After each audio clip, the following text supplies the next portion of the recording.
देखो पीटीटी 2025 का रिजल्ट आपका 2 जुलाई को क्या है जारी हो चुका है। ठीक है, अब रिजल्ट जारी हो गया, सभी विद्यार्थियों को मन में सवाल आ रहा है कि भाई काउंसलिंग कैसे करें, भाई कौन कौन काउंसलिंग कर सकता है, कितने नंबर वाले काउंसलिंग कर सकते हैं, क्या सर हमको कॉलेज मिलेगी, ये सारे सवाल आपके है ना। सबसे मेन बात अपन यहाँ पे बात करने वाले भाई काउंसलिंग कैसे करें, आपका जो 5,000 रुपये का चालान है और कॉलेज कॉलेज चॉइस कैसे करें, और क्या गलती भाई जो मैं बता रहा हूँ ये गलती मत करना है ना। तो कौन सी गलती है जो कि आपको नहीं करनी है, वो स्टेप बाय स्टेप आपको इस वीडियो में गाइड करने वाला हूँ। जो नए विद्यार्थी हैं भाई पूरा देखना वीडियो को, अगर ये वीडियो अगर आपने 1% भी अगर स्किप कर दिया तो आप यहाँ पे मतलब जो चीज़ें मैं बताने वाला हूँ वो भूल जाओगे है ना, और आपको दूर कॉलेज मिल जाएगी तो आप बहुत ही ज़्यादा टेंशन में आ जाओगे। इसलिए मैं कह रहा हूँ यहाँ पे जो विद्यार्थियों को जो स्टेप बाय स्टेप मैं यहाँ पे बताने वाला हूँ पूरा देखना। ठीक है, हाँ वीडियो को यहाँ पे पूरा देखना। चैनल पे पहली बार विजिट कर रहे हो तो सब्सक्राइब कर लेना भाई। ठीक है, सब्सक्राइब जरूर से करना सभी विद्यार्थी, क्योंकि यहाँ पे पल पल की जो जानकारी है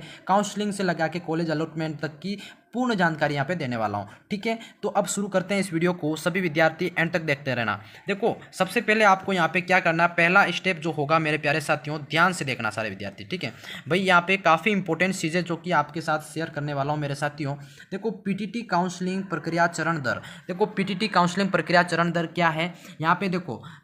फर्स्ट जो आपका चरण होगा भाई रजिस्ट्रेशन, भाई कैसा रजिस्ट्रेशन है ना, रजिस्ट्रेशन यानी कि उसको बोलते हैं पंजीकरण। मेरे प्यारे साथियों जिन जिन विद्यार्थियों के यहाँ पे अच्छे खासे नंबर आ रहे हैं 250 प्लस है ना, 250 प्लस 240 प्लस नंबर आ रहे हैं, उन सभी विद्यार्थियों को यहाँ पे रजिस्ट्रेशन करवाना है। अरे उम्मीदवारों को आधिकारिक जो वेबसाइट है क्या है, PTTVMU कोटा 2025.in जो वेबसाइट है वहाँ पर जाके आपको काउंसलिंग के लिए रजिस्ट्रेशन करना होता है। तो ये यहाँ पे आपको काउंसलिंग प्रक्रिया है तो रजिस्ट्रेशन करवाना है। और सेकंड यहाँ पे क्या होगा, रजिस्ट्रेशन शुल्क जो होगा मेरे प्यारे साथियों 5,000 रुपये। कौन कितना होता है, 5,000 रुपये का जो भुगतान है आपको ऑनलाइन माध्यम से, डेबिट कार्ड हो सकता है, क्रेडिट कार्ड है या नेट बैंकिंग से आपको यहाँ पे क्या है 5,000 रुपये का चालान या रजिस्ट्रेशन शुल्क आपको यहाँ पे देना पड़ेगा। ठीक है, अब जिन जिन विद्यार्थियों को अब पता भी नहीं चल रहा क्या होता है सर, यहाँ पे आपका पीटीटी रिजल्ट आ गया है 240 प्लस जिसके ऊपर नंबर है भाई, सभी विद्यार्थी हर कैटेगरी के तैयार हो जाओ और आप यहाँ पे जो पीटीटी की ऑफिशियल वेबसाइट है ई मित्र पे जाना और वहाँ पे 5,000 रुपये का एक भुगतान चालान जो है वो दे के आपको यहाँ पे ऑनलाइन रजिस्ट्रेशन करवाना है, जो कि debit card, credit card, net banking से आपका हो जाएगा। ठीक है, ये चीज़ें समझ में आ गई। अगला भाई प्रोसेस है सेकंड वाला, भाई सेकंड प्रोसेस को अच्छे से समझना सभी विद्यार्थी। क्या है भाई, देखो कॉलेज चॉइस करना, यानी कि कॉलेज चॉइस यानी कि कॉलेज चॉइस फिलिंग, यानी कि आपको सेलेक्टेड कॉलेज करनी है भाई।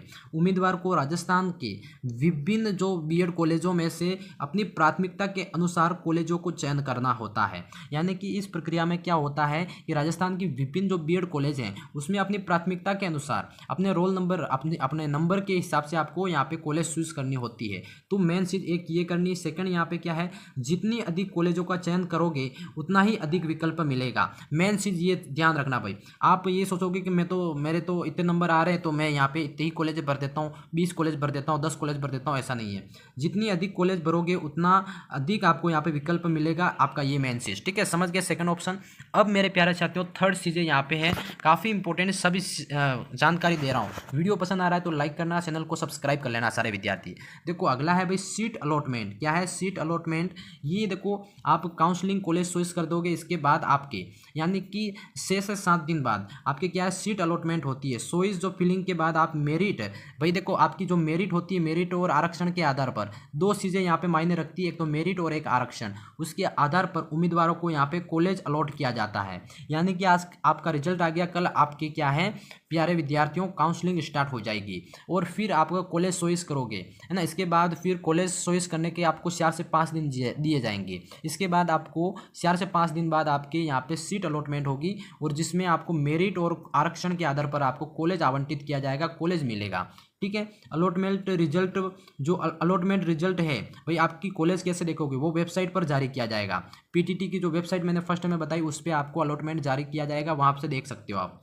उम्मीदवार अपने नंबर को लॉगिन कर वहाँ जाकर अलॉट कॉलेज देख सकते हैं, ये ध्यान रखना। ठीक है, 3 सीट अलॉटमेंट का यहाँ पूरी जानकारी आपको दे दी। अब यहाँ पे फोर्थ स्टेप है प्यारे विद्यार्थियों, क्या है, रिपोर्टिंग। भाई रिपोर्टिंग और डॉक्यूमेंट वेरिफिकेशन। अब ये रिपोर्टिंग और डॉक्यूमेंट वेरिफिकेशन क्या है भाई, यहाँ पे देखो सीट अलॉट होने के बाद उम्मीदवारों को निर्धारित समय पर जो अलॉट कॉलेज है, भाई आपको जो कॉलेज मिली है कौन सी वाली, अलॉट कॉलेज जो गवर्नमेंट द्वारा आपने काउंसलिंग करवाई, इसके बाद जो कॉलेज मिली उसमें जाके आपको रिपोर्टिंग करना होता है। भाई रिपोर्टिंग करना होता है। रिपोर्टिंग में क्या होता है प्यारे साथियों, आपके टोटल यहाँ पे 22,000 रुपये, कितने, 22,000 रुपये का एक फीस लगती है बड़ी, और पहले आपकी कितनी, 5,000 रुपये की जो एक फीस लगती है, 5,000 प्लस आपके 22 यानी कि 27,000 टोटल आपके लगते हैं। तो ये चीज़ें ध्यान रखना। अलॉटेड कॉलेज में रिपोर्ट करना होता है, और डॉक्यूमेंट वेरिफिकेशन जो कि वहाँ पे दस्तावेज की जांच होती है और प्रवेश की प्रक्रिया पूरी की जाती है।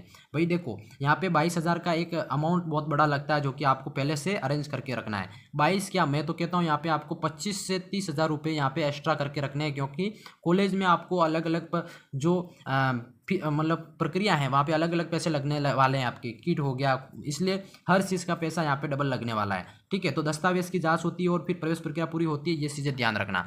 अब यहाँ पे 5वां जो चीज़ें हैं भाई ध्यान से देखना सारे विद्यार्थी, क्या है, कॉलेज में एडमिशन फाइनल करना। प्यारे विद्यार्थियों, कॉलेज में एडमिशन फाइनल, अगर उम्मीदवार को कॉलेज पसंद है, अगर उम्मीदवार को कॉलेज जो मिली है वो पसंद है, तो वो अपने प्रवेश प्रक्रिया पूरी करके पढ़ाई शुरू कर सकता है। बिल्कुल, उसको पसंद है तो प्रवेश प्रक्रिया शुरू कर दो, है ना, प्रवेश प्रक्रिया पूरी करो फिर पढ़ाई शुरू कर सकते हैं। यदि कॉलेज जो मिली आपको पसंद नहीं है तो उसको आप क्या करेंगे, एक ऑप्शन आपका आता है अपवर्ड मूवमेंट। क्या है, अपवर्ड मूवमेंट के लिए आवेदन कर सकता है। देखो बात क्या होती है, जो कॉलेज आपको मिलती है उस कॉलेज में अगर आपको पसंद नहीं आया, क्या है, आपको वो कॉलेज दूर मिला, पसंद नहीं आया, तो आपकी जो 22,000 की फीस आपने वहाँ पे भरी वो आपको डबल नहीं भरनी पड़ेगी। आप अपवर्ड मूवमेंट में दूसरा अपना सेकंड चॉइस कर सकते हो, जहाँ पे सेकंड चॉइस कॉलेज मिलेगा वहाँ पे आपको और 22,000 रुपये नहीं देने होते हैं, वहीं फीस आपके इधर से इधर ट्रांसफ़र हो जाती है। ठीक है, मेन चीज़ ये हो गई। अब अगली यहाँ पे भाई अपवर्ड मूवमेंट की कुछ खास बातें, वो देखो ध्यान से सुनना सभी विद्यार्थी। क्या है भाई अपवर्ड मूवमेंट की खास बातें, अपवर्ड मूवमेंट क्या होता है, यदि किसी उम्मीदवार को अलॉटेड कॉलेज पसंद नहीं आया तो वो अपना अपवर्ड मूवमेंट के लिए आवेदन कर सकता है। इसकी उच्च वरीयता वाली कॉलेज मिलने की संभावना होती है, हाँ ये ध्यान रखना। ठीक है, अपवर्ड मूवमेंट के बाद नया अलॉटमेंट होने पर पुराने कॉलेज में से प्रवेश आपका जो है सतत रद्द हो जाता है। भाई मतलब आप अपवर्ड मूवमेंट के बाद नया कॉलेज मिलेगा तो आपको नए कॉलेज में एडमिशन आपका पक्का हो जाएगा, और पुराने कॉलेज में जो एडमिशन है आपका वो रद्द कर दिया जाएगा। तो ये एक प्रक्रिया होती है अपवर्ड मूवमेंट की, तो इस प्रक्रिया को भी सभी विद्यार्थी ध्यान रखें। अब मेरे प्यारे साथियों यहाँ पे अपन बात करते हैं दस्तावेज, जरूरी दस्तावेज डॉक्यूमेंट रिक्वायर्ड क्या होती है। एक तो पीटीटी रैंक कार्ड जो कि आपका रिजल्ट अभी जारी हुआ है वो, और पीटीटी का जो एडमिट कार्ड एग्जाम दिया होगा वो, और 10वीं और 12वीं मार्कशीट जो आपको यहाँ पे दोनों लगानी है। इसके बाद भाई 10वीं 12वीं मार्कशीट जो कि 4 ईयर्स वाले विद्यार्थी, कौन 4 ईयर्स वाले विद्यार्थी हैं उनको यहाँ पे 10वीं 12वीं मार्कशीट लगानी है। और कोई विद्यार्थी अगर 2 ईयर्स बीएड कर रहा है, कौन सा 2 वर्ष वाली, उनको यहाँ पे स्नातक की जो बीएड है उसके स्नातक मतलब मार्क्स, ये ग्रेजुएशन लेवल की फाइनल ईयर की मार्कशीट यहाँ पे लगानी है। फाइनल ईयर वहाँ पे सभी मार्कशीट जरूरी पड़ेगी। पासपोर्ट साइज के फोटो हो गए, जाति प्रमाण पत्र यदि लागू हो, निवास प्रमाण पत्र, आधार कार्ड, और फीस रसीद जो कि आपने अभी 5,000 रुपये की जो सालान कटवाया था वो वाला भी आपको 5,000 की फीस रसीद रखनी है। इसके अलावा यहाँ पे 10वें नंबर पे प्यारे विद्यार्थियों आपका जो 22,000 रुपये का भी आपने सालान कटवाया था जो कि ई मित्र से कटेगा, है ना, तो उसकी भी रसीद रखनी है और इसकी भी रखनी है, दोनों की यहाँ पे फी रसीद आपको अरेंज करके रखनी है। तो आपको वहाँ पे कॉलेज में मतलब काम आएगी ये सारी चीज़ें। ठीक है, डॉक्यूमेंट है ये आपके। अगला है यहाँ पे भाई कुछ महत्वपूर्ण बातें हैं वो ध्यान से सुनना। ये सभी तारीख की अधिसूचना आधिकारिक वेबसाइट पर दी जाती है। भाई काउंसलिंग कब से शुरू होगी, काउंसलिंग क्या प्रक्रिया है क्या नहीं है, ये सारी चीज़ें हैं ना, ये आपको जो सभी तारीख हो गई, महत्वपूर्ण डेट है वो वेबसाइट पर ही आपको अवेलेबल करवाई जाएगी। ठीक है, ये ध्यान रखना, बार बार वेबसाइट पर जाके चेक करते रहें सभी विद्यार्थी। अगला भाई 5,000 की फीस यदि आपको सीट नहीं मिलती है, रिपोर्टिंग नहीं की जाती है आपके द्वारा, तो वो फीस है जो 5,000 रुपये हैं वो आपको रिफंड के रूप में कुछ शर्तों के साथ वापस मिलते हैं। यानी कि आपको यहाँ पे 500 रुपये माइनस करके मतलब आपको यहाँ पे 4500 रुपये वापस मिलते हैं, ये ध्यान रखना रिफंड में।